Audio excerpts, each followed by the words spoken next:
Mesdames, Messieurs, bonsoir. Donc, bienvenue à ce dernier cours de cette série consacrée au système solaire externe.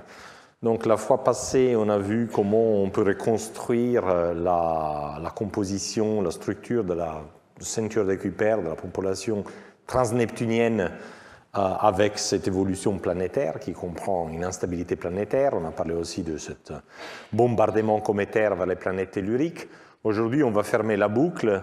Donc, en discutant comment on peut comprendre l'origine des Troyens de Jupiter et de Neptune et des satellites irréguliers des planètes géantes. Je vais commencer par là au début de la série.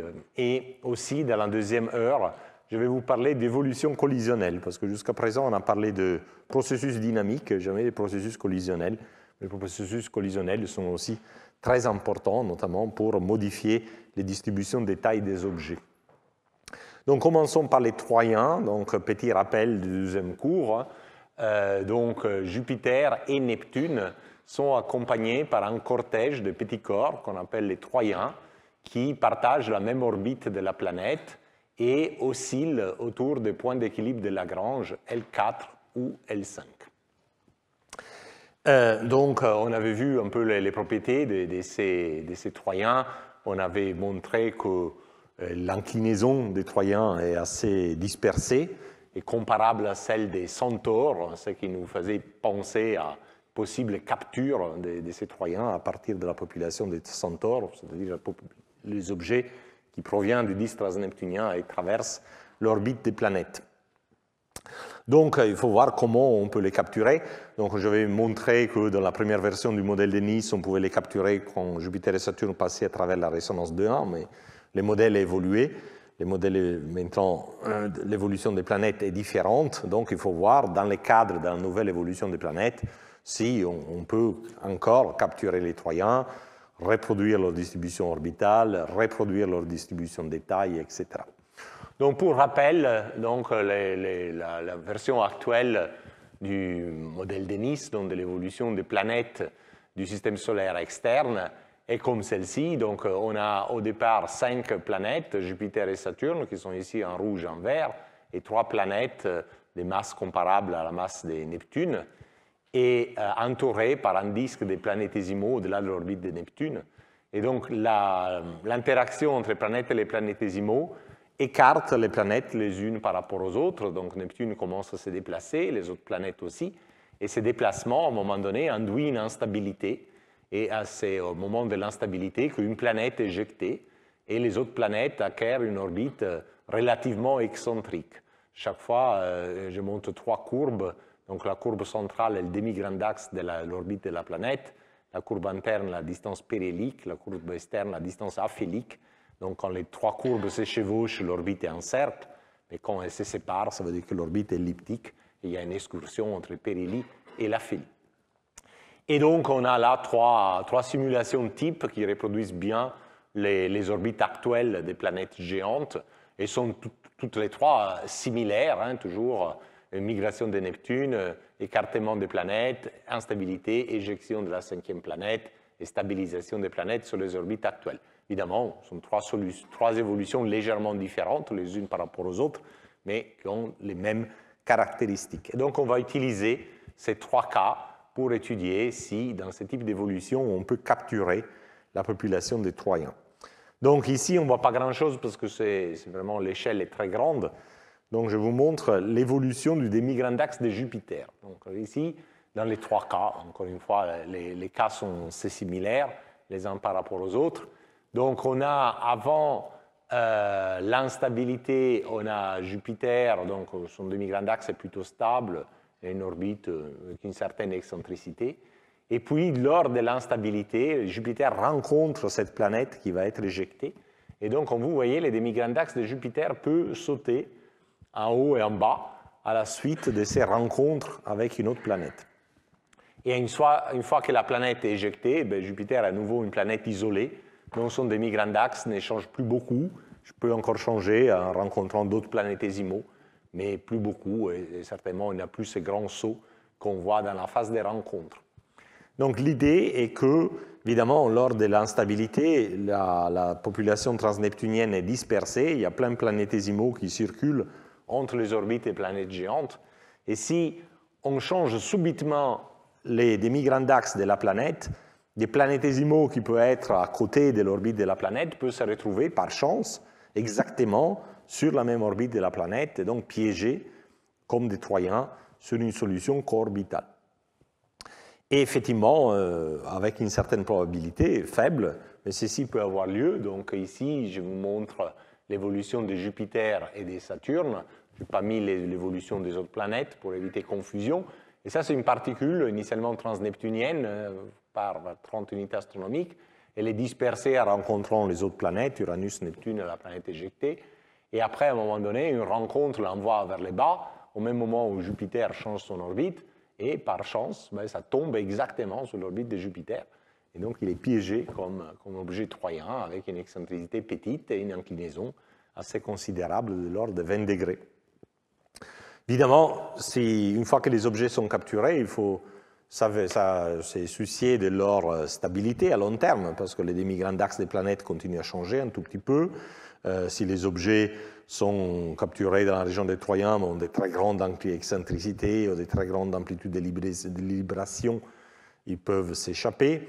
Donc, ce qu'on fait dans cette étude, pour chaque objet capturé, on simule l'évolution de l'objet sur 4,5 milliards d'années pour arriver à l'heure d'aujourd'hui.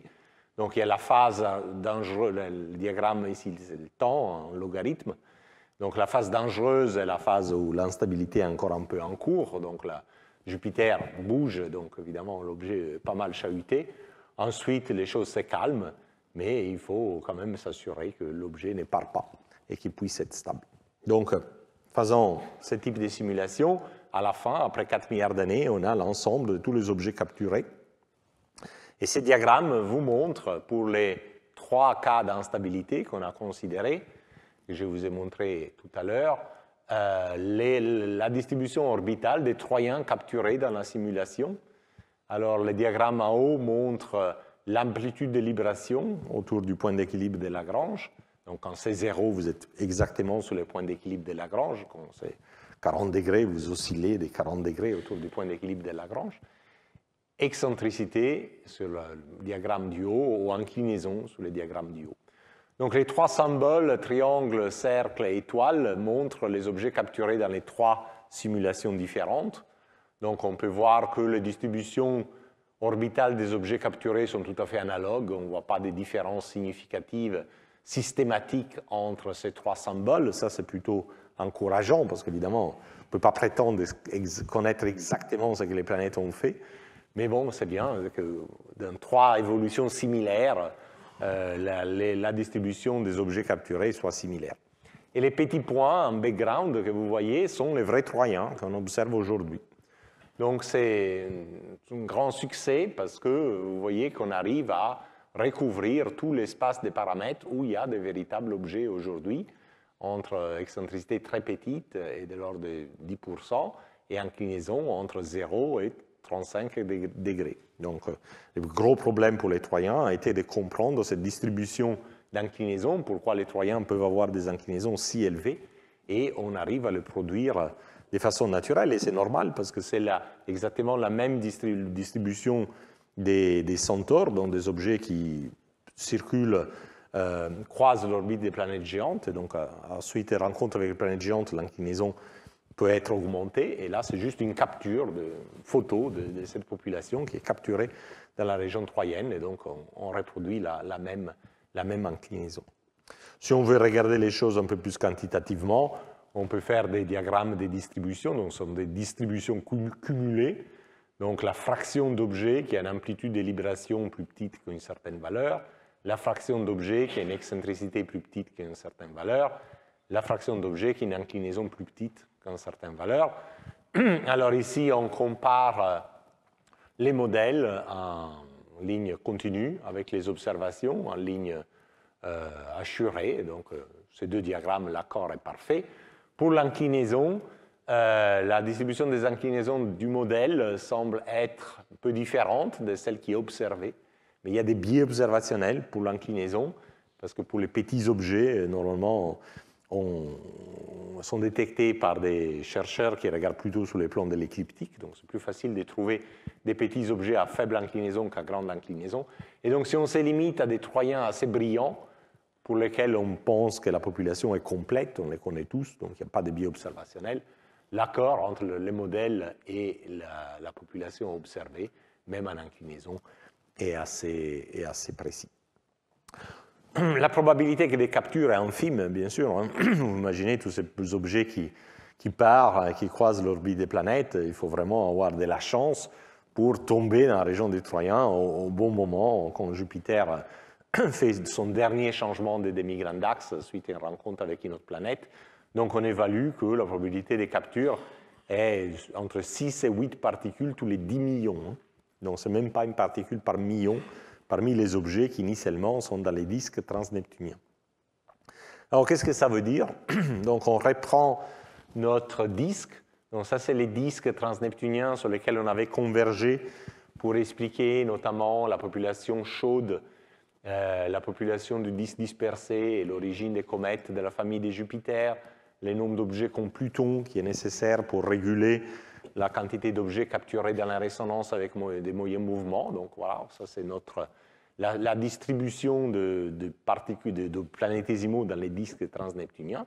Et donc on prend celle-là et la multiplie par la probabilité des captures contrôliennes de Jupiter, donc de l'ordre de 7, 10-7, et on obtient ça. Donc on obtient cette distribution-là, avec à peu près une quarantaine d'objets plus grands que 100 km. Et la ligne continue en noir montre la vraie distribution observée si on somme la population autour d'L4 et la population autour d'L5. Donc ça ne colle pas tout à fait, disons il y a une petite erreur, une erreur de facteur 2. On a vu toutes les incertitudes hein, sur les modèles et les simulations. C'est tout à fait satisfaisant d'avoir un bon accord bien à l'intérieur de l'ordre de grandeur, juste un facteur 2 de surestimation. Alors une chose qu'on avait évoquée lors du séminaire et de la discussion des Troyens, donc le troisième cours, est qu'en fait, il y a plus d'objets autour d'L4 que autour d'L5. Et ça, était considéré un peu un mystère parce que L4 et L5, du point de vue dynamique, sont exactement pareils. Donc pourquoi il doit y avoir plus d'objets autour d'un point d'équilibre de Lagrange et pas de l'autre? Et les processus des captures le premier processus de capture qu'on avait envisagé quand Jupiter et Saturne traversent la résonance de 1 était aussi parfaitement symétrique. Donc on ne devait pas avoir de différence entre L4 et L5, or ces différences sont bien observées. Ce diagramme vous montre exactement quelle est la statistique, le rapport entre la population autour d'L4 et la population autour d'L5 en fonction de la magnitude des objets. Donc la magnitude est inversement proportionnelle à la taille, donc faible magnitude, c'est des gros objets, grande magnitude, c'est des petits objets. Donc pour les gros objets, ça oscille beaucoup parce que c'est la statistique des petits nombres, et si on tient compte d'une statistique poissonienne, évidemment on ne peut rien dire, le rapport entre L4 et L5 est cohérent, consistant avec un même nombre d'objets autour d'L4 et d'L5. Mais quand vous montez en magnitude, donc vous diminuez la taille, vous avez plus d'objets, donc la statistique devient plus raffinée, et vous voyez qu'effectivement, il y a 30% plus d'objets en L4 autour d'L4 qu'L5. Les rapports se stabilisent autour de 1.3, plus ou moins 1.1. Donc ça, entre 1.2 et 1.5. Ensuite, au-delà de la magnitude 12, ça semble augmenter à nouveau, mais là, c'est encore une fois probablement des biais observationnels, c'est des objets faibles, donc détectés seulement par certains relevés. Et L5 est plus difficile à observer qu'L4 parce qu'elle est plus près du plan galactique, donc la Voie lactée. Et si vous observez près de la Voie lactée, vous avez plein d'étoiles, le ciel est brillant, c'est plus difficile de détecter des objets. Donc là, on n'y croit pas trop, c'est probablement des biais observationnels, et on pense que le vrai rapport est celui-là, de l'ordre de 30%, 1.3 entre L4 et L5. Dans ce type de capture due aux rencontres de Jupiter avec une autre planète, on peut expliquer une asymétrie, parce qu'en fait, la quantité d'objets capturés dépend exactement de l'orbite des planètes qui se rencontrent. Donc, par exemple, ici, vous avez la trajectoire d'une planète qui rencontre Jupiter. Et là, vous avez dans un système tournant avec Jupiter, donc Jupiter est fixe, et Soleil et Jupiter sont fixes, et on voit la trajectoire de la planète. Donc la planète arrive, rencontre Jupiter, donc Jupiter fait son petit saut, capture les Troyens autour d'L4 et L5, et juste le saut est parfaitement symétrique. Donc statistiquement, il y a autant d'objets capturés autour d'L4 qu'autour d'L5. Mais après, la planète fait ses tours, et elle revient avec sa boucle près d'L5. Donc peut déranger la population d'L5 et la dépeupler en partie. Donc ceci donnerait une asymétrie avec plus de corps qui survivent autour d'L4 par rapport à L5. Évidemment, il n'y a rien de spécifique à L4 ou L5. Il y a aussi d'autres trajectoires où la planète rencontre Jupiter. Jupiter a son petit saut, donc capture autant d'objets autour d'L4 et L5. Après, la trajectoire de la planète est celle-ci. Et cette fois, la boucle vient frapper L4. Donc dans ce cas-là, c'est L4 qui va perdre des objets et pas L5. Donc dans ce cas, on aurait plus d'objets autour de L5 et autour de L4. Donc c'est parfaitement aléatoire. Et dans nos simulations, effectivement, on trouve qu'il y a des asymétries entre L4 et L5 de l'ordre de 30 à 50%, parfois même plus. Mais parfois c'est en faveur d'L4, parfois c'est en faveur d'L5. Et donc c'est un peu comme tirer au pile ou face. Ben, la nature a tiré au pile ou face une seule fois. Et c'est L4 qui a gagné. Donc, ceci pour les Troyens de Jupiter. Neptune aussi des Troyens. Uranus et Saturne ne les ont pas parce que ça ne serait pas stable. Donc, même s'ils avaient capturé des Troyens, ils seraient tous perdus sur l'âge du système solaire. Donc, on a qu'à s'occuper des Troyens de Neptune. Alors, ce sont beaucoup moins les objets connus autour de Neptune parce qu'ils sont distants.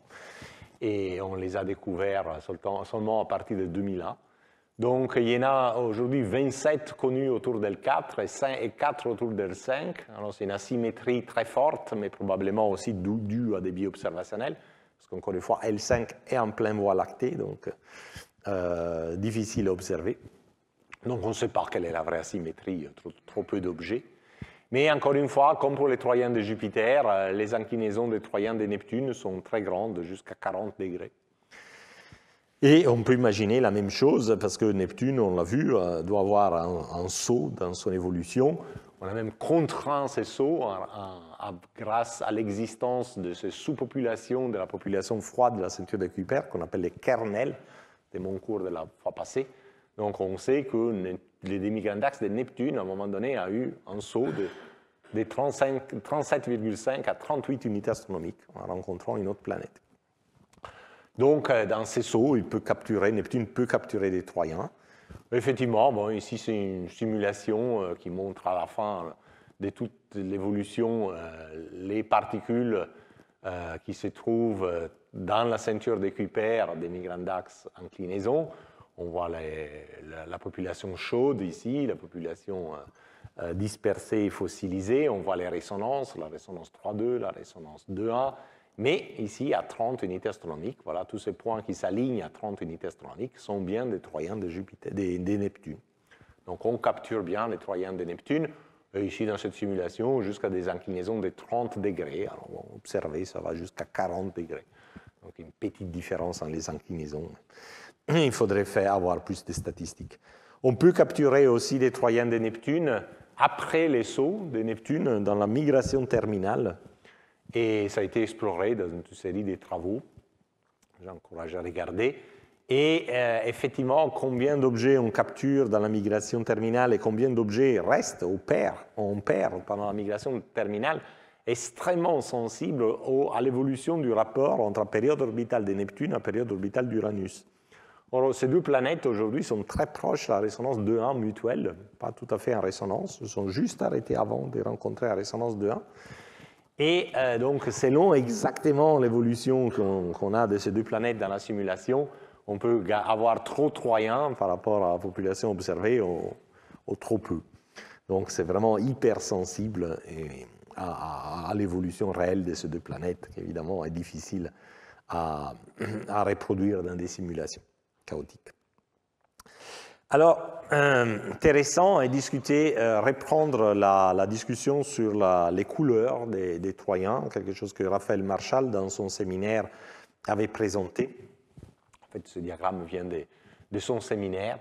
Donc ici, vous avez la distribution des différents types spectraux des différents objets. Donc, quand vous observez un objet, vous avez un spectre, et vous regardez la pente du spectre, donc la brillance en fonction de la longueur d'onde.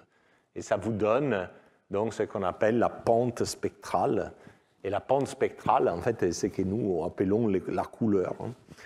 Quand l'œil voit quelque chose de bleu, quelque chose de rouge, ça veut dire que la radiation émise par ces objets a des pentes spectrales qui sont différentes. Donc ici, la pente spectrale, on a des objets plus rouges si on est par là, à droite, et des objets plus bleus, plus gris si on est à gauche. Alors, les objets de la population, les objets de la ceinture de Kuiper ont des distributions de couleurs qui vont de très très rouge à rouge-bleu. Voilà.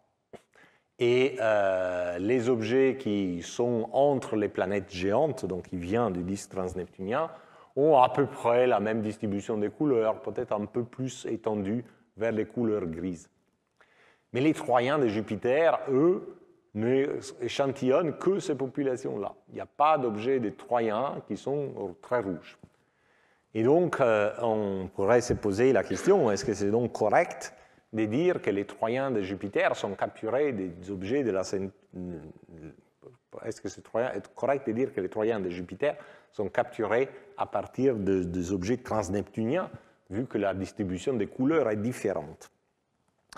Alors, Wong et Brown ont proposé qu'en fait, la différence dans les couleurs est juste un effet d'irradiation solaire. Évidemment, vous avez un objet transneptunien, il est très loin du Soleil, à 40 unités astronomiques, donc il est très faiblement irradié par le Soleil.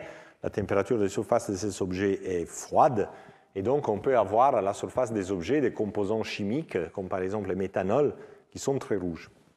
Mais si vous prenez ces objets-là, vous les mettez près du Soleil, évidemment, le Soleil chauffe beaucoup plus, et donc vous pouvez détruire des composantes, les faire sublimer, ou les altérer par irradiation, des composantes qui donnent les couleurs les plus rouges. Donc c'est que Wong et Brown ont proposé, qu'effectivement les Troyens sont bien capturés de la population transneptunienne, vu que ça marche du point de vue orbital, le nombre, etc. Mais que justement, quand un objet très rouge est capturé comme Troyen, au bout de 4 milliards d'années, toute sa matière rouge est partie, et donc ces couleurs sont transformées. Donc les traits rouges deviennent plutôt bleuâtres, et ceux qui étaient rouges mais pas trop deviennent encore plus gris. Donc ça, ce serait l'évolution des couleurs. Et cette évolution des couleurs, on commence déjà un peu à la voir au niveau des centaures, qui justement sont toujours un peu plus gris que les objets de la ceinture de Kuiper, alors que les centaures, sans aucun doute, viennent de la ceinture de Kuiper. Effectivement, les expériences de laboratoire, donc, publiées par Kathleen Lantz, par exemple, en 2018, confirment que les radiations des météorites carbonés, qui ne sont pas vraiment des objets transneptuniens, mais c'est un peu de proxy qu'on peut utiliser, mais changent la couleur de ces objets et les rend plus bleus, alors que, bon, si on prend d'autres objets typiques du système solaire interne, c'est plutôt l'inverse. Avec les radiations, on les rend plus rouges. Voilà. Donc, ce schéma est plausible. Avec la découverte des Troyens de Neptune, donc les gens ont regardé aussi les couleurs, et au départ, donc quand il n'y avait pas beaucoup de Troyens de Neptune connus, la distribution des couleurs de Neptune était celle-ci, montrée par cette courbe bleue, assez semblable à la distribution des couleurs des Troyens de Jupiter, en orange. Donc, ceci avait fait dire à certains, notamment Dave Jewett, que donc cette explication-là était fausse, parce qu'évidemment, les Troyens de Neptune sont très loin, donc sont à 30 unités astronomiques, et donc ne sont pas fortement irradiés par Jupiter. Et donc, il fallait trouver une explication différente, voire à invalider le fait que les Troyens de Jupiter soient capturés de la ceinture de Kuiper. Mais à l'époque, on avait regardé seulement que peu de Troyens, parce qu'on en connaissait 4 ou 5. Maintenant, on en connaît davantage, et il y a eu plus d'observations. Et l'année passée, donc, il y a eu un nouveau article, qui passe en review les couleurs des Troyens de Jupiter, de Neptune, en considérant beaucoup plus d'objets. Et la nouvelle distribution des couleurs est celle-ci en vert, donc très différente de la première. Quand on a peu d'objets, on est parfois piégé par la statistique des petits nombres. Et cette nouvelle distribution des couleurs de la population des Troyens est parfaitement en accord avec la population du disque dispersé, qui est cette distribution pointillée. Donc finalement, ceci remet en valeur, réhabilite cette explication de Wong et Brown, parce qu'on voit que les Troyens de Neptune ont la même distribution des couleurs des objets transneptuniens, et la vraie anomalie, c'est les Troyens de Jupiter, mais pour les Troyens de Jupiter, évidemment, on a une irradiation beaucoup plus forte. Voilà, donc je viens aux satellites irréguliers. Donc un petit rappel, les satellites irréguliers sont ces satellites qui entourent les planètes géantes avec des orbites qui sont fortement excentriques et inclinées. Donc ce ne sont pas les satellites réguliers qui orbitent sur les plans équatorial des planètes, comme les satellites galiléens. Ce sont des satellites qui sont plus loin, plus petits et ont des orbites vraiment bizarres. Donc ce diagramme vous montre, pour chaque planète, dans une couleur différente, les orbites des satellites irréguliers connus. Donc les points montrent les demi-grands axes, les segments donnent l'excursion péricentre-apocentre, donc c'est des segments très, très longs, donc ça veut dire que les orbites sont très excentriques, et l'inclinaison du segment vous donne l'inclinaison par rapport au plan équatorial de la planète. Et donc, si vous êtes ici, vous avez des objets progrades qui tournent autour de la planète dans le même sens que la planète. Et si vous êtes là, vous avez des objets rétrogrades qui ont une inclinaison plus grande que 90 degrés et donc tournent autour de la planète en sens inverse par rapport à la rotation de la planète. Ici, tout a été renormalisé par cette quantité RH qui est les rayons des îles de la planète qui se définit comme la distance de la planète à l'étoile, demi-grand axe, A, fois la racine cubique du rapport entre la masse de la planète et la masse du Soleil, petit facteur 3. Ce facteur RH montre la taille de la sphère d'influence gravitationnelle des planètes.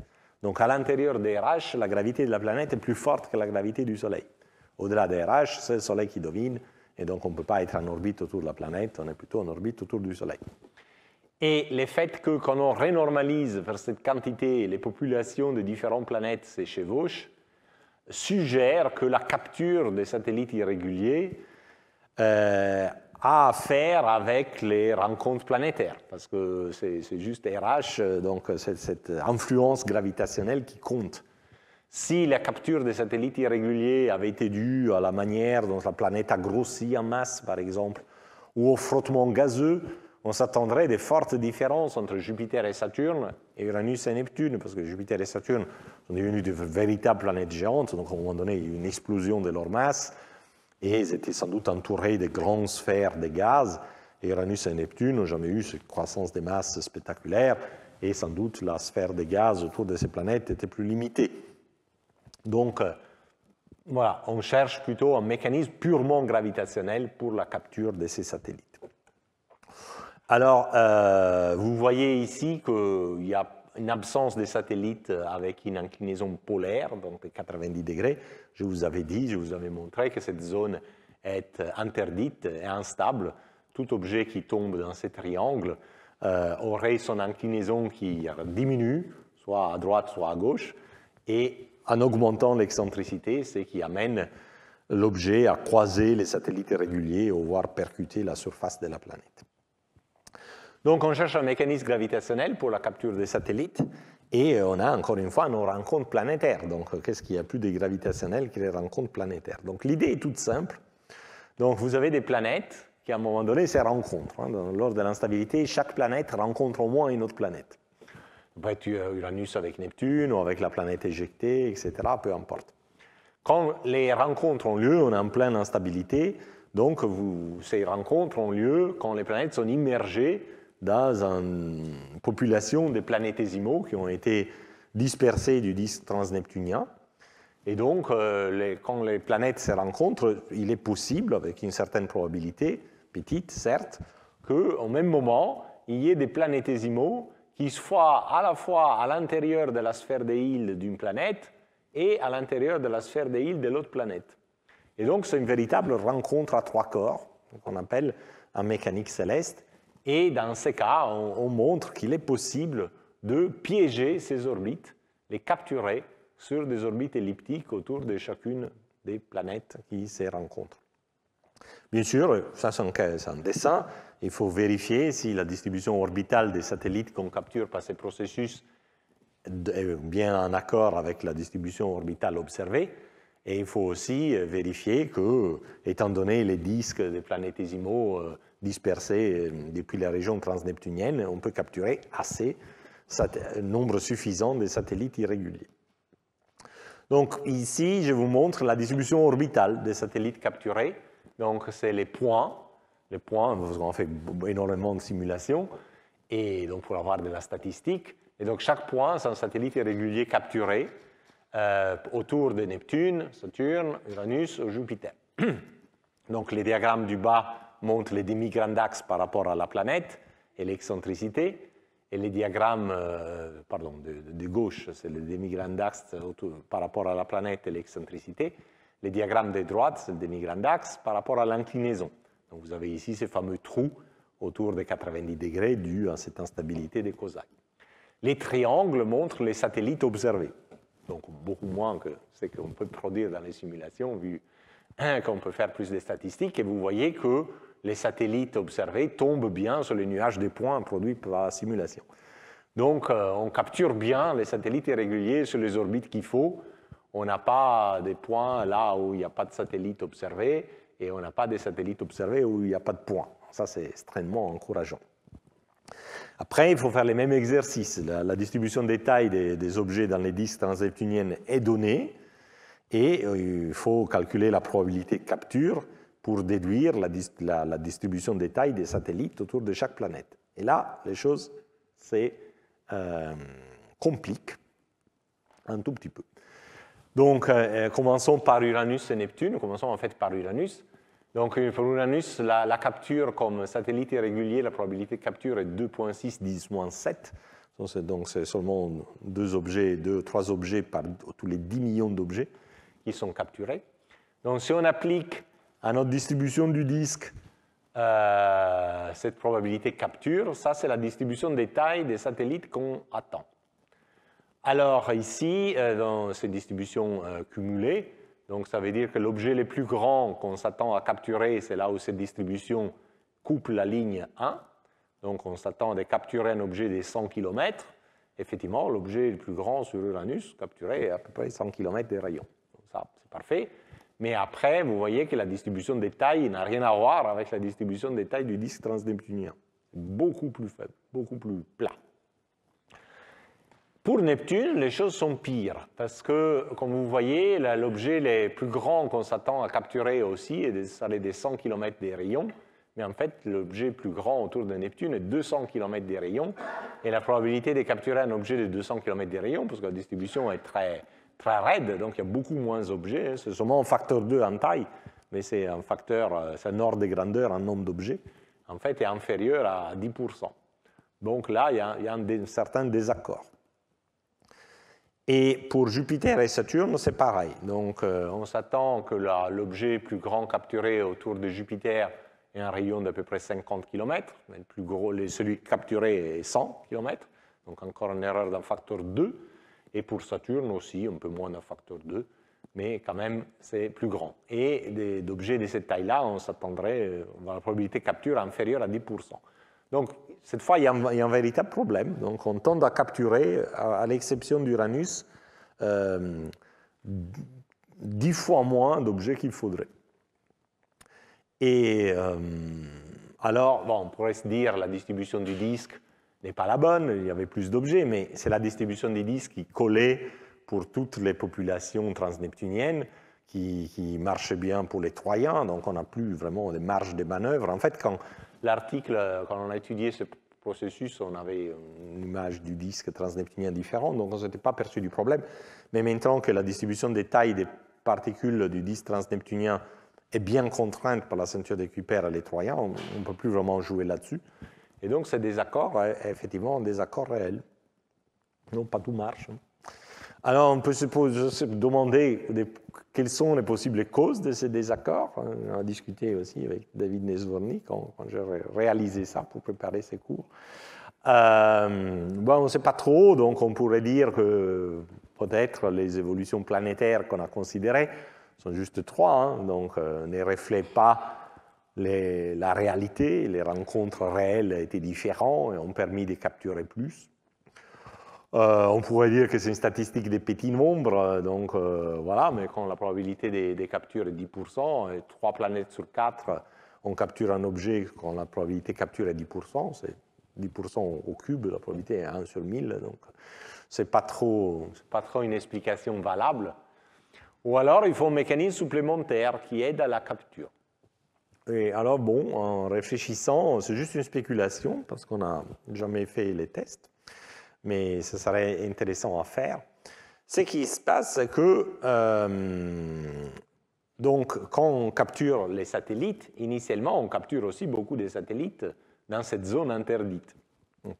Dans cette zone interdite, les satellites sont ensuite éliminés parce que leur inclinaison diminue, leur excentricité augmente, et les satellites vont percuter la planète. Mais s'il y avait au moment de la capture encore une enveloppe de gaz autour de la planète, peut-être l'augmentation de l'excentricité associée à la diminution de l'inclinaison serait amortie, et donc on pourrait peut-être transférer des objets de la zone interdite dans les zones limitrophes sans les faire cracher contre la planète. C'est tout à vérifier. Alors, on s'attend que les planètes, éventuellement, on puisse avoir une enveloppe gazeuse un peu ténue. Là, on discute la capture d'objets des 100 km, donc la friction gazeuse est vraiment faible. Donc, certainement, la friction gazeuse est insuffisante pour capturer un objet depuis une orbite hyperbolique. Mais cette augmentation de l'excentricité avec les rabattements de l'inclinaison est un processus lent. Et donc, même une friction dynamique faible pourrait stabiliser l'objet et donc permettre les transferts. Donc, à mon avis, c'est la meilleure idée, c'est ma conjecture que ça pourrait expliquer les choses. À vérifier, donc on n'a pas fait, un jour on fera. Et ce serait intéressant parce que si on a besoin encore que les planètes soient entourées d'une enveloppe gazeuse, ceci évidemment favoriserait l'idée d'une instabilité planétaire très précoce. Vous vous souvenez du cours 6, qu'on se casse la tête pour savoir quand est-ce que l'instabilité planétaire a eu lieu. On sait que c'est entre 0 et 100 millions d'années, mais pas mieux que ça. Effectivement, si on montrait qu'on a besoin encore d'une enveloppe tenue de gaz autour des planètes, c'est plutôt très tôt, dans les premiers quelques millions d'années après la disparition du disque, plutôt qu'à 100 millions d'années, où effectivement, ce n'est pas raisonnable d'imaginer que les planètes aient encore une enveloppe gazeuse. Donc, c'est une piste, c'est un problème ouvert, voilà, donc en principe, de montrer la recherche en train de se faire, il n'y a pas que des solutions, il y a aussi des problèmes ouverts, et je pense que pour tout ce qui concerne les systèmes solaires externes, celui-ci est probablement le problème ouvert, le plus ouvert, hein. Là où il faut trouver vraiment encore une explication. Après, il y a ce problème de la distribution des tailles.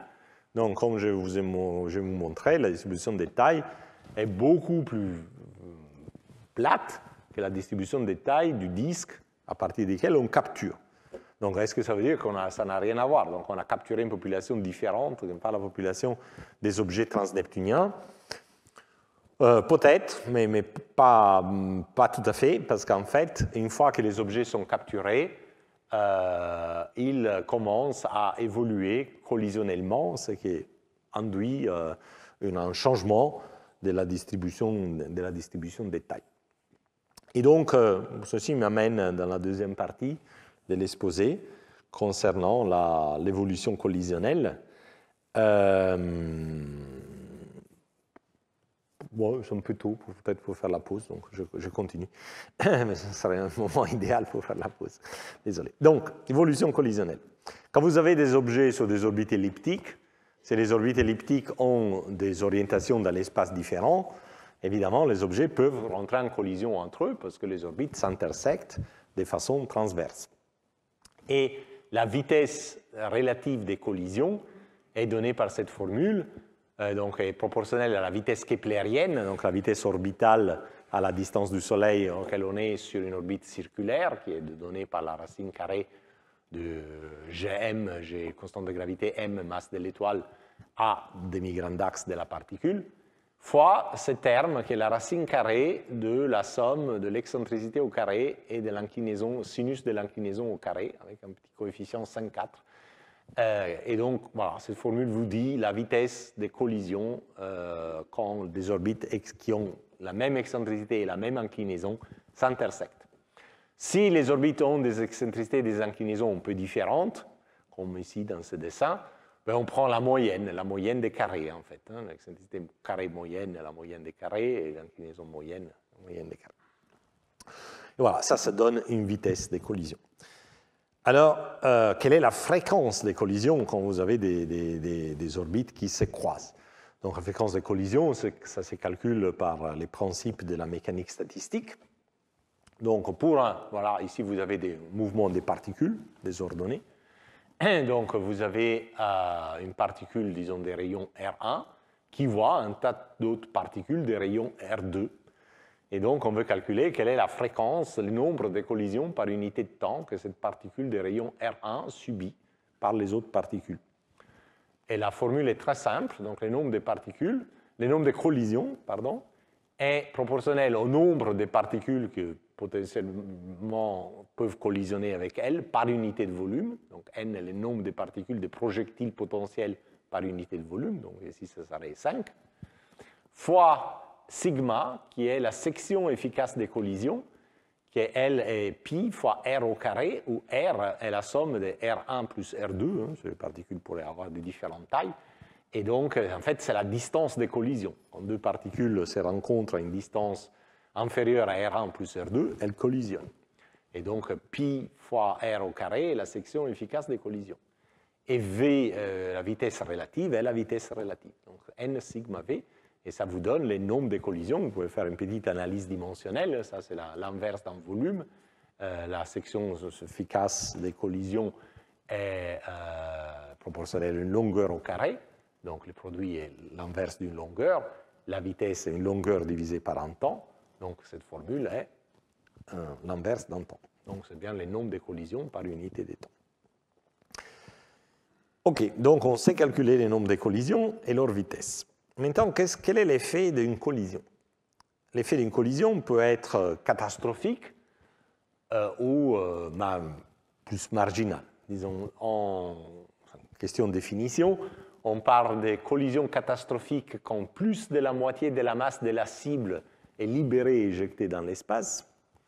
Et on parle plutôt d'une collision subcatastrophique ou cratérisation si la quantité de matière qui est éjectée dans l'espace suite à la collision est inférieure à la moitié de la masse de la cible.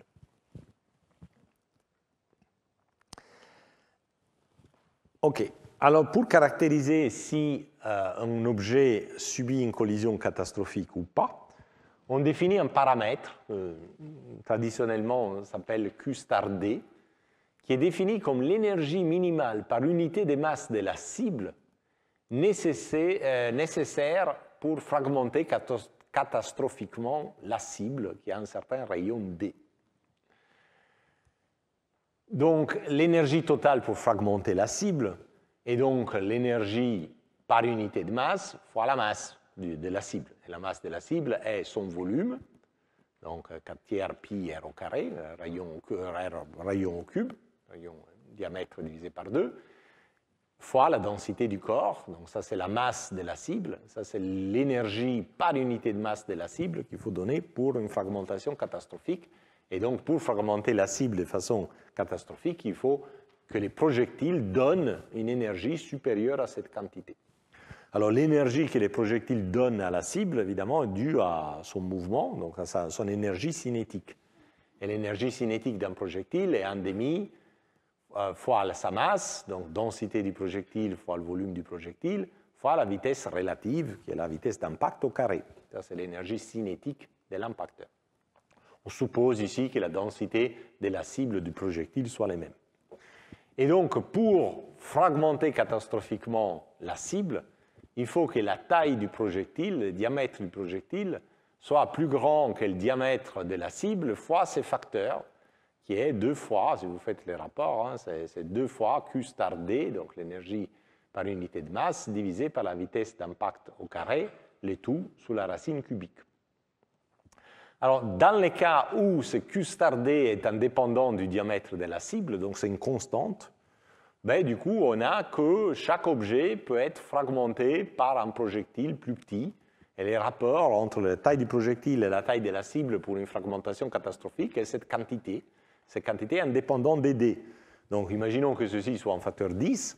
Ça veut dire qu'un objet de 1000 km peut être cassé catastrophiquement par un projectile de 100 km. Mais un objet de 100 km peut être cassé catastrophiquement par un objet de 10 km. Un objet de 10 km cassé catastrophiquement par un objet d'1 km, et ainsi de suite. Donc, chaque objet peut, sous collision, se briser. Et évidemment, s'il se brise, il génère des nouveaux objets, mais qui sont des objets plus petits. Donc, on peut se poser la question, quelle est l'évolution de ces processus? Et est-ce qu'il y a un équilibre qu'on peut atteindre par ces processus? Et est-ce qu'il y a une distribution des tailles d'équilibre qu'elle ne va pas évoluer une fois qu'elle est atteinte?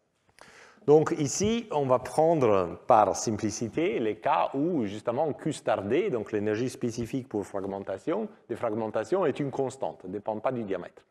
Et donc chaque objet est cassé par un projectile qui est plus petit d'un facteur RD. Et je vais vous montrer quelle est la distribution des tailles à l'équilibre en suivant un raisonnement, un calcul très simple, approximé bien sûr, mais inspiré par cet article, qui est vraiment un article génial, parce que sinon c'est très compliqué. Après, je vous donnerai la référence d'un article qui fait les calculs exacts, il y a plein d'intégrales, etc. C'est très compliqué. Je n'oserais pas le présenter ici, mais ça, c'est trop drôle, donc il faut le faire ensemble. C'est vraiment très logique. Donc, on va prendre un exemple où on a des objets de taille discrète. On a un objet des objets, N1 objets de taille D1, N2 objets de taille D2, N3 objets de taille D3. Ces tailles D1, D2, D3 sont choisies de sorte que D2 peut casser D1, parce que le rapport D2 sur D1 est RD, donc c'est la limite pour la fragmentation catastrophique, et D3 peut casser D2. Le rapport D3 sur D2 est aussi RD, parce que le rapport est le même indépendamment du diamètre de la cible. Donc D2 détruit D1, D3 détruit D2, etc. Et la règle du jeu est que quand D1 est détruit, il génère des fragments de taille D2. Et quand D2 est détruit, il génère des fragments de taille D3, etc. Donc ça, c'est une règle simpliste. Mais ça nous permet d'écrire des équations vraiment très faciles. Donc on veut s'attaquer à l'évolution du nombre de corps de taille D1.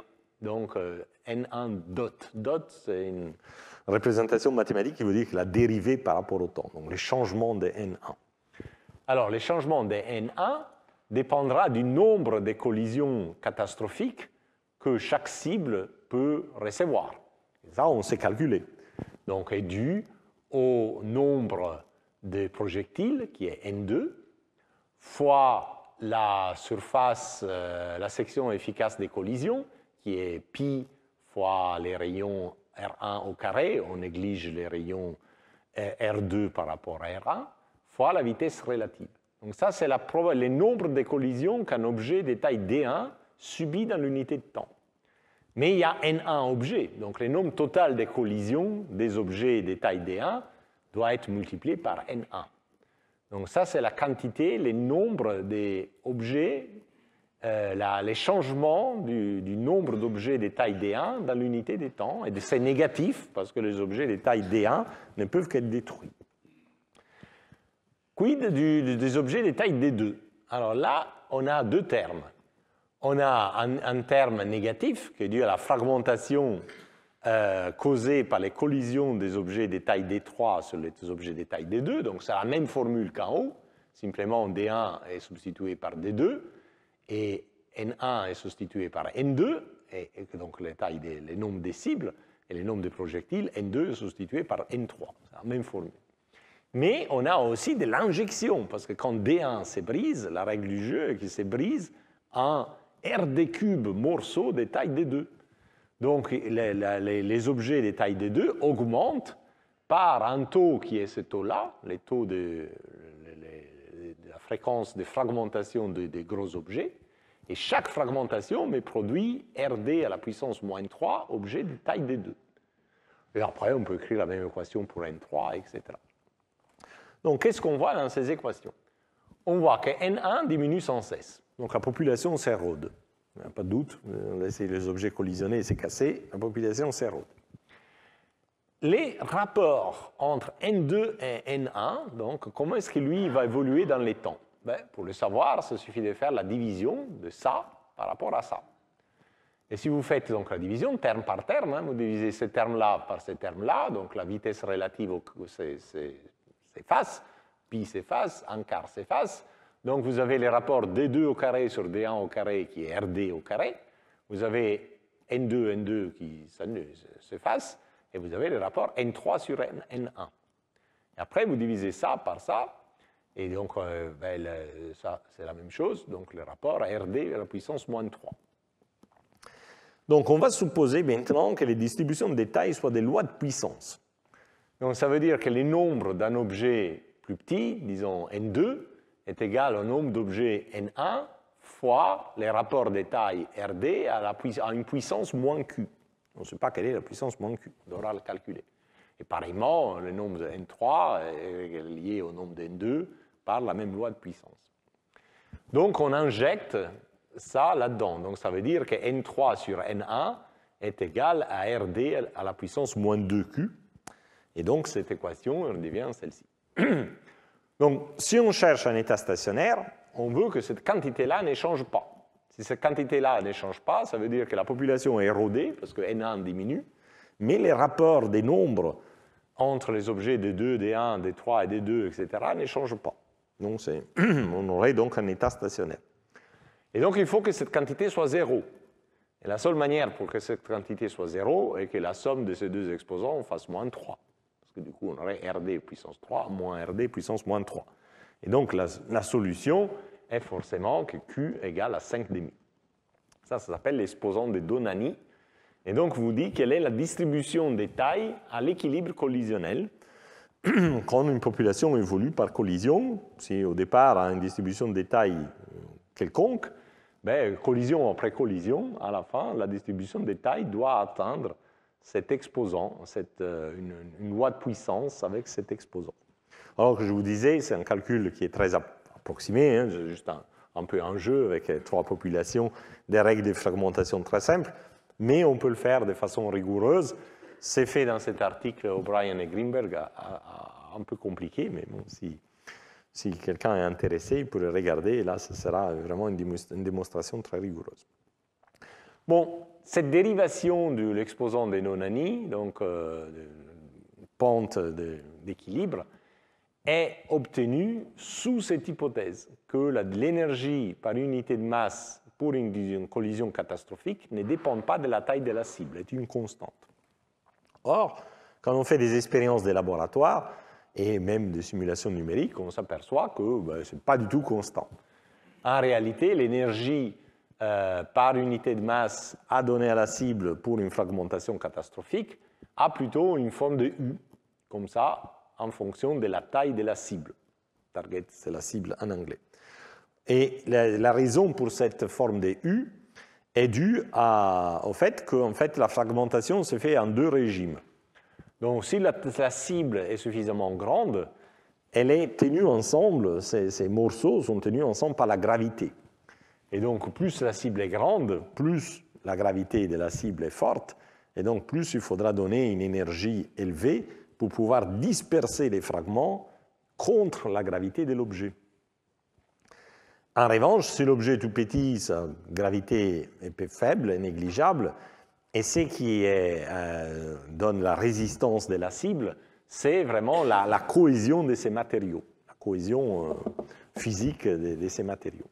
Or, la cohésion physique des matériaux diminue avec la cible qui augmente, parce que tout matériel naturel a des défauts, des petites craquures, voilà, et plus un objet est grand, plus il y a des défauts.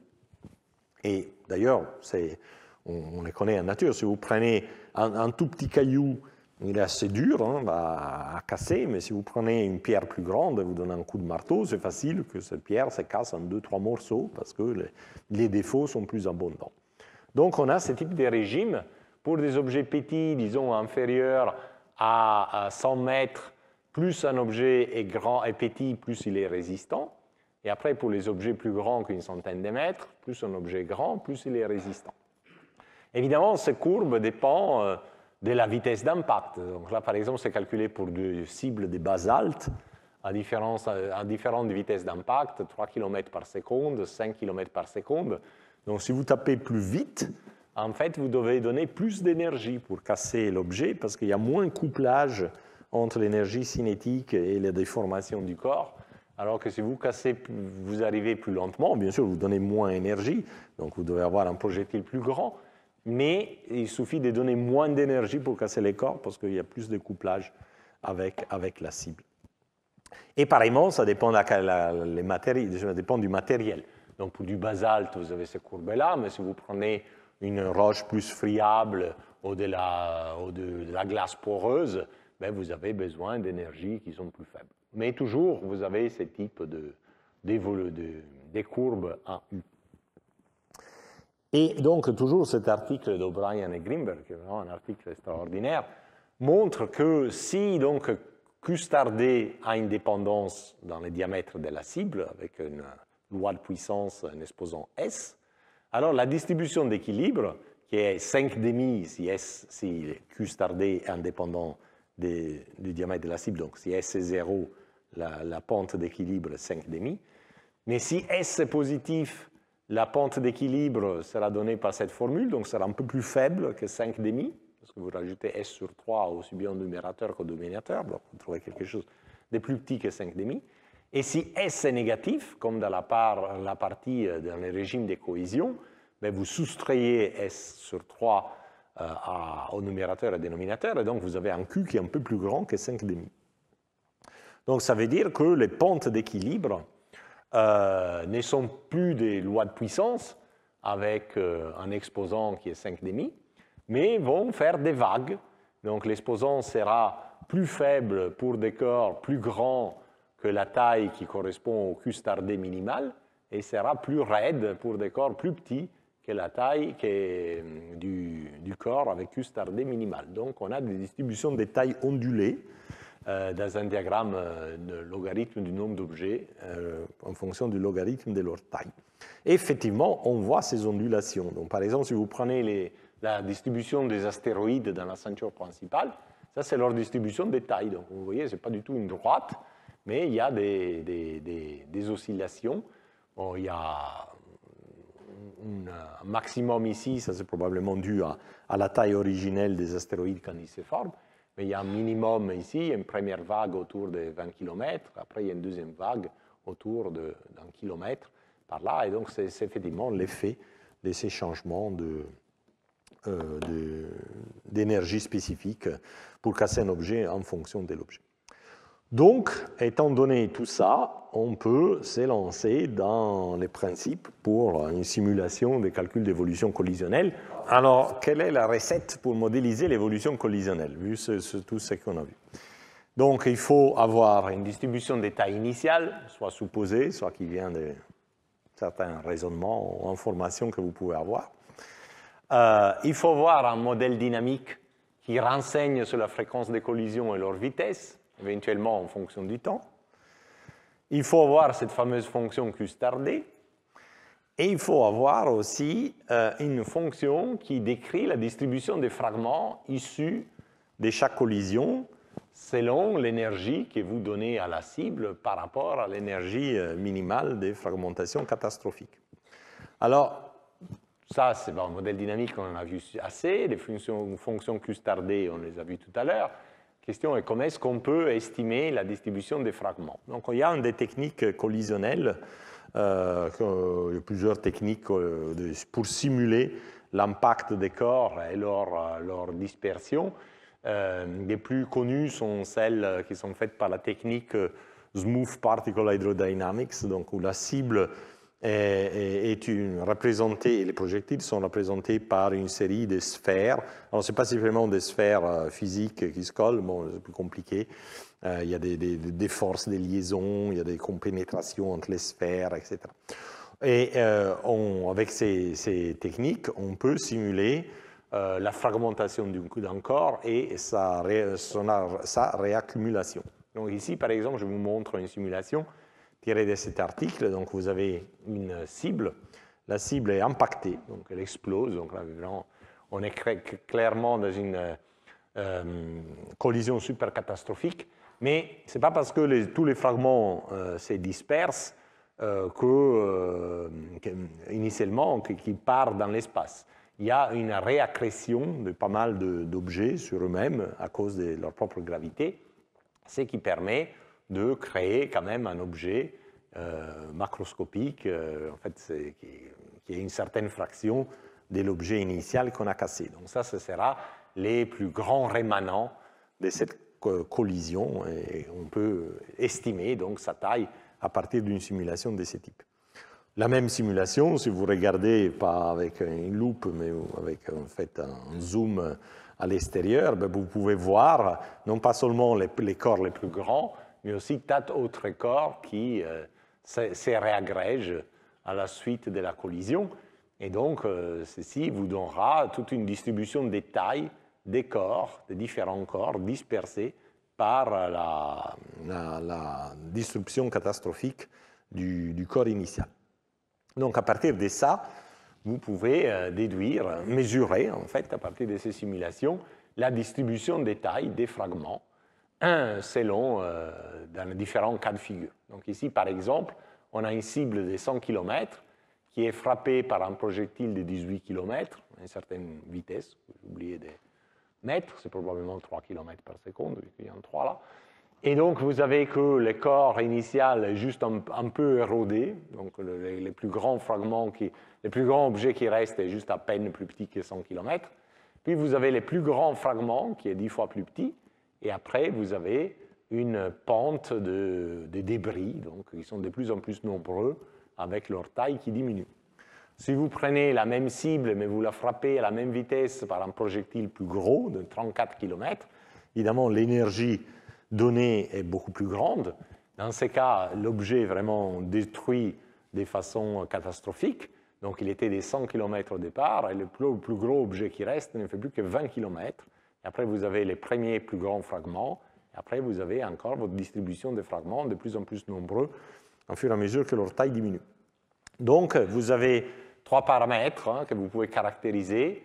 La taille du corps survivant, la taille du fragment principal et la pente de la distribution des corps. Vous faites ça sur un grand nombre de simulations. Chaque simulation est caractérisée par ces rapports, l'énergie que les projectiles donnent à la cible par rapport à l'énergie des fragments minimales de fragmentation catastrophique. Vous pouvez étudier les distributions, par exemple. Ça, c'est les rapports entre la masse du fragment principal par rapport à la masse de la cible originale en fonction de ces rapports. Et vous voyez qu'au départ, c'est tout petit, parce que vous êtes dans ces régimes-là, et après, ça monte, et après, ça redescend. Vous pouvez aussi étudier et mesurer la pente en fonction de l'énergie, et vous avez des pentes voilà, plus ou moins raides selon ces quantités d'énergie. Donc ça vous donne le quatrième ingrédient dont vous avez besoin pour faire une simulation d'évolution collisionnelle. Alors maintenant, comment est faite une simulation collisionnelle? Donc vous prenez votre population, vous la divisez en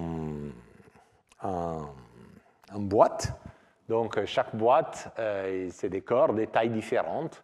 Et donc vous avez là les nombres des corps en fonction de la taille des corps. Okay.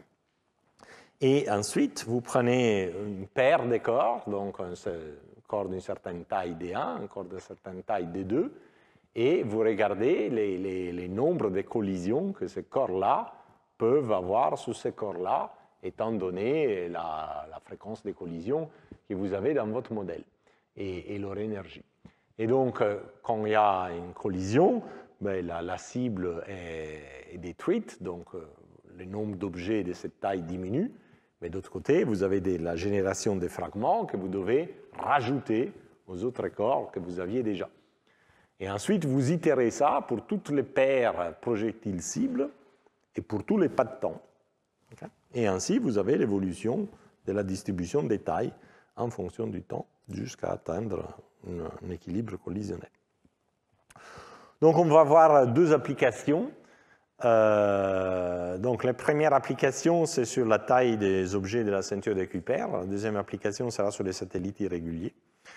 Parce que la taille la ceinture de Kuiper est connue, mais on pense que ces objets se sont formés par un processus qui est celui de l'instabilité gravitationnelle des amas de poussière que j'avais décrit l'année passée.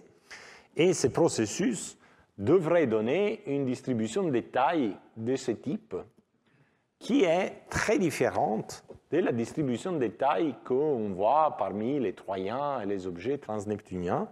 Donc ça, c'est ce qu'on observe parmi les troyens et les transneptuniens. Et ça, c'est une prolongation de la distribution des tailles qu'on peut déduire en regardant la distribution des tailles des cratères que la sonde New Horizons a détectées sur Charon et Arrokoth. Et on peut même l'étendre en regardant la distribution des tailles des cratères qu'on détecte sur des satellites de Saturne comme Japet et Phébé qui sont bombardés par les centaures, qui sont rien d'autre que des objets transneptuniens qui se sont enfouis. Donc vous avez une distribution des tailles dans la zone transneptunienne qui est très différente de la distribution des tailles prédite par la théorie des formations des corps. Donc, est-ce que ça veut dire que la théorie de la formation des corps est fausse, vu que ça c'est la distribution observée, ou est-ce qu'on peut, par évolution collisionnelle, transformer ces distributions des tailles initiales vers la distribution des tailles observées? Donc, comme je disais, il faut se donner un modèle dynamique. Le modèle dynamique, on l'a, le modèle de Nice, donc il est caractérisé par 3 phases. Donc, au départ, il y a les planètes dans leur résonance, avec les objets transneptuniens derrière. Cette phase dure quelques millions d'années, quelques dizaines de millions d'années. On ne sait pas trop quand est-ce que l'instabilité a lieu. Ils ont 10-30 millions d'années. Et puis les planètes deviennent instables. Et quand les planètes deviennent instables, ils dispersent toutes ces populations. Donc c'est une grande population, maintenant très dispersée. Et puis la plupart de ces objets sont éliminés pour, beaucoup plus tard, arriver à avoir seulement la distribution d'objets de la ceinture de Kuiper qu'on connaît, avec les disques dispersés et les disques fossilisés. Donc ça, c'est l'évolution dynamique qu'on peut traduire en une probabilité de collision et une vitesse de collision. Donc au départ, avant l'instabilité, les premiers 20 millions d'années, la probabilité de collision est très élevée parce qu'on a un disque qui est là, très compact, où les objets sont très proches, etc. Ils sont très nombreux, donc la probabilité de collision est très, très élevée. Mais la vitesse de collision est très petite, parce que les orbites ont toutes une petite excentricité et une petite inclinaison. On est dans un disque. Ensuite, à l'instabilité, qu'est-ce que vous avez? Vous avez évidemment une explosion de la vitesse d'impact, parce que les objets vont être dispersés, vont acquérir des orbites très excentriques et très inclinées, mais en même temps, ils commencent à être éliminés par la dynamique. Donc, les nombres de collisions chute parce que les objets vont être progressivement perdus jusqu'à l'âge du système solaire actuel. Et vous voyez que la vitesse d'impact rediminue un tout petit peu parce que c'est les objets les plus excités qui sont, et donc quand les excentricités et les inclinaisons les plus grandes qui sont éliminés en premier. Donc ça, c'est l'évolution de probabilité d'impact et vitesse des collisions dans la ceinture de Kuiper. Après, il faut se donner une fonction Q*D. Donc là, on a certaines fonctions qui viennent des expériences de laboratoire avec des glaces plus ou moins fortes, plus ou moins faibles. Donc on a une certaine latitude à choisir ses propres fonctions. Donc parmi les fonctions possibles, on cherche une fonction qui marche le mieux, par best fit, comme on dit. Et donc on met tout ça ensemble. Et voilà ce qu'on obtient dans la simulation. Donc on part de cette distribution initiale qui est celle prédite par la théorie des formations des planétésimaux. Et on voit qu'en 1 million d'années, grâce au grand nombre de collisions, même si à faible vitesse, l'évolution, la distribution des tailles change déjà beaucoup et commence à produire ces vagues que vous voyez là. Donc ce n'est pas encore du tout la distribution observée, mais on commence à évoluer vers la distribution observée. À 10 millions d'années, ici le début de l'instabilité, la distribution des tailles a évolué, commence à bien matcher à la distribution des tailles observée pour les objets plus grands que quelques dizaines de kilomètres. Il y a encore un certain désaccord pour les objets plus petits, mais avec les temps qui s'écoulent, vous voyez, l'évolution reproduit très très bien toutes les vagues qu'on observe dans la distribution observée. Donc les résultats de ce travail est que la distribution des tailles prédite par les modèles de formation des planétésimaux n'est pas invalidée quand on compare à la distribution des tailles des objets qu'on voit aujourd'hui, parce que l'évolution collisionnelle peut, en quelques dizaines de millions d'années, changer la distribution initiale vers la distribution observée. Et pour les satellites irréguliers, on peut essayer de jouer le même jeu. Donc, imaginons d'avoir capturé le plus grand objet comme il faut, et la distribution des tailles de la population capturée est la même que la distribution des tailles de la population capturée comme Troyen de Jupiter ou de Neptune. Donc, il doit avoir ces distributions de tailles-là. Donc, est-ce qu'on arrive à expliquer ces distributions de tailles assez plates? Donc, regardons un peu plus en détail la distribution des tailles des satellites irréguliers. Ici, pour chacune des 4 planètes principales, donc on a la distribution des tailles pour les objets progrades en rouge et rétrogrades en bleu, donc déjà sont un peu différentes, donc il doit y avoir pas mal de stochasticité dans cette affaire. Et il y a même, dans le cas d'Uranus, par exemple, il y a un seul satellite irrégulier prograde, alors qu'il y a toute une distribution de satellites rétrogrades. Ces distributions sont différentes entre prograde et rétrograde. Là, vous voyez le cas de Jupiter, le même qu'ici. Mais si vous le comparez aux Troyens, ça n'a rien à voir, vraiment. Donc la question est, est-ce qu'en partant d'une distribution de taille comme celle-ci, par le biais des collisions, on peut obtenir des distributions de taille comme celle-là? Et ce qui est intéressant, c'est que ces distributions de taille sont très très plates, donc elles n'ont rien à voir avec la pente d'équilibre collisionnel de 5,5 prédite par Donani. Mais le point ici est que, vu qu'on a affaire avec des satellites, on a affaire avec donc, satellites qui sont capturés, certains sont d'orbites progrades et certains sont des orbites rétrogrades, ils se rencontrent entre eux à une extrême haute vitesse, qui est 2 fois la vitesse orbitale. Donc la vitesse est énorme, la vitesse de collision est énorme, et les objets sont carrément pulvérisés. Donc lors des collisions, ils génèrent surtout beaucoup de poussière, et très peu de fragments macroscopiques. C'est ça la grosse différence par rapport à l'évolution collisionnelle qu'on a vue tout à l'heure et qui donne une pente d'équilibre avec ces vagues. Et donc, si on tient compte de cette vitesse de collision énorme et donc de cette fragmentation extrême, on peut effectivement reproduire la distribution des tailles des satellites irréguliers. Donc, qu'est-ce qu'on voit ici? L'animation est partie automatiquement. Alors, on voit la distribution des tailles observées des satellites, et ici, en rouge et vert, la distribution des tailles initiales des satellites capturés, qui est égale à celle de la population transneptunienne, la population des Troyens. Et vous voyez qu'avec les temps qui passent, ici sur quelques milliards d'années, cette population initiale a été complètement réduite. Elle se met sur une population très très plate, et parce que justement, quand les objets se cassent, ils ne produisent pas beaucoup d'objets intermédiaires, ils produisent des très petits objets à cause des collisions très, très énergétiques. Donc ici, le film est en boucle, vous pouvez le voir quelquefois. Effectivement, donc, si on regarde les résultats pour les planètes, donc ici je montre les cas de Jupiter, Saturne et Uranus, donc vous avez ici dans chaque cas la distribution observée des satellites, la distribution initiale des objets capturés, qui est égale aux Troyens, aux objets de Kuiper, et après, à différentes étapes, 1 million d'années, 10 millions d'années, 40 millions d'années, 500 millions d'années, 1 milliard, 1 milliard et demi, 3 milliards 8, après la capture, l'évolution de cette distribution des tailles, et l'évolution est dramatique à cause de ces collisions extrêmement énergétiques qui détruisent les objets. Et à la fin, on arrive à un bon accord avec les distributions observées. Dans le cas d'Uranus, c'est intéressant parce qu'il y a tellement de différences entre les objets progrades et rétrogrades que la seule façon de le faire est postuler qu'au départ, dans la capture, pour quelques raisons stochastiques, il y ait moins d'objets progrades que rétrogrades. Et alors, évidemment, on a une évolution collisionnelle beaucoup plus sévère pour les objets progrades que pour les objets rétrogrades, et on arrive à avoir des objets progrades qui démarrent petits, et donc le reste est très petit, donc non observable, et les objets rétrogrades qui fit assez bien la distribution observée. Donc on peut dire que l'évolution collisionnelle permet d'expliquer grosso modo la distribution des tailles des satellites irréguliers, et donc il n'y a pas d'absurde, il n'y a pas de contradiction avec l'idée que les satellites irréguliers soient capturés à partir de la population transneptunienne. Donc, ainsi faisant, je vous disais, beaucoup de collisions catastrophiques, beaucoup de production de poussière. Est-ce qu'on a une trace de cette production de poussière énorme? Parce qu'il a fallu réduire des masses considérables d'objets en poussière.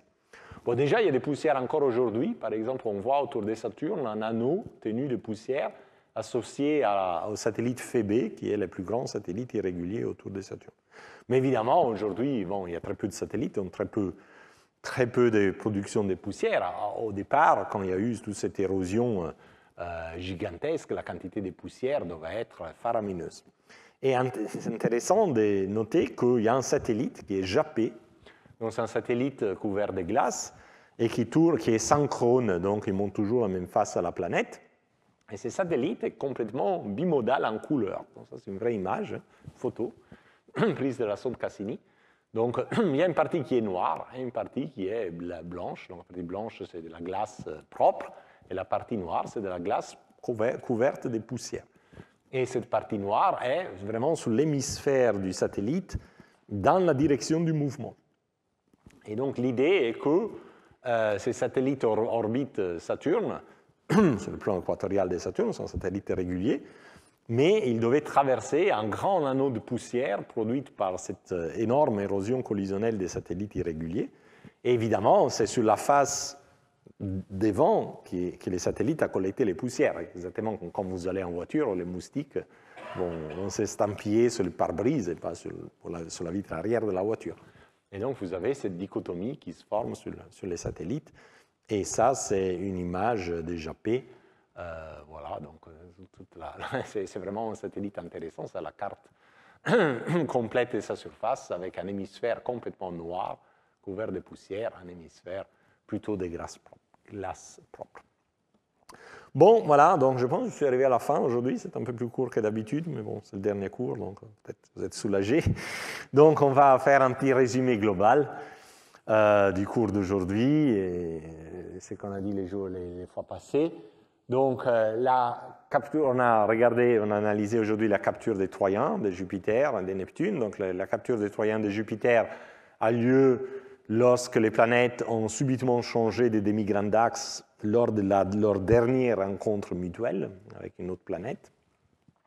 Probablement, c'est la même chose pour les Troyens de Neptune, mais on peut avoir aussi une capture pendant la migration résiduelle. Alors que pour Jupiter, il n'y a presque pas de migration résiduelle, donc ce n'est pas possible de capturer. Ces modèles de capture depuis les 10 transneptuniens expliquent très bien la distribution orbitale des Troyens, en particulier leur inclinaison, mais aussi leur distribution des tailles. Et vu la dynamique des planètes, on peut aussi concevoir une asymétrie entre les populations autour de 4 et 5 au gré de la dynamique exacte des planètes qui quand elles se sont rencontrées la dernière fois.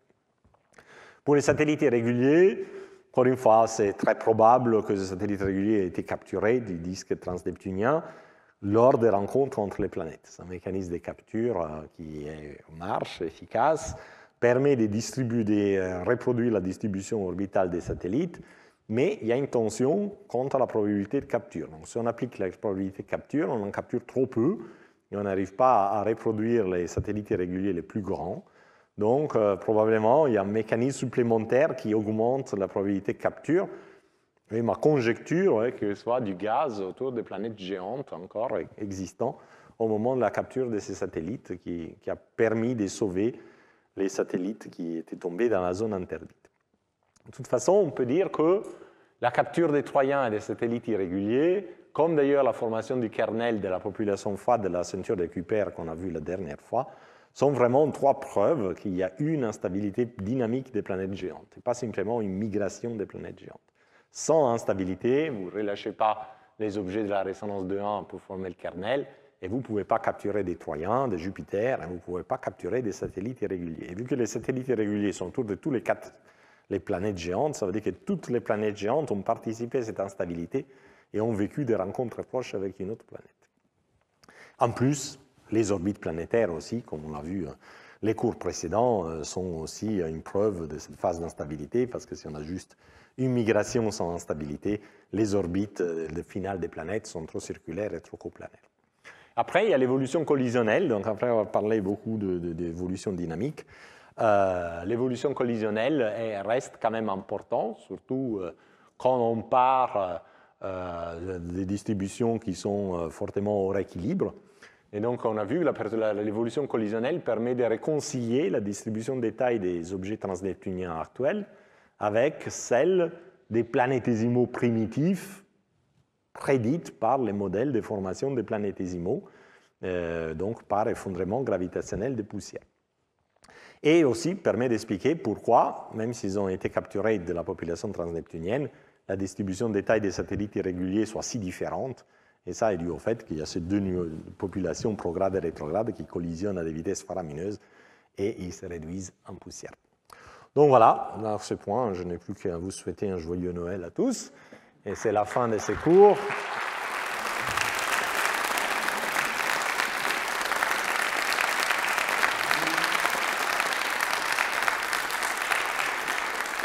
Merci, et on se voit donc l'année prochaine, toujours à la même période, c'est devenu ma période fixe. Et l'année prochaine, on commencera à parler du système solaire interne. Pas encore exactement décidé comment faire, mais probablement on va parler beaucoup de météorites, des contraintes des météorites sur la formation des premiers planétésimaux, l'évolution des disques, etc. Et ensuite, l'année suivante, on parlera des planètes telluriques. Voilà, merci beaucoup. Et vu que c'est tôt, n'hésitez pas à venir discuter, poser des questions, etc. Merci.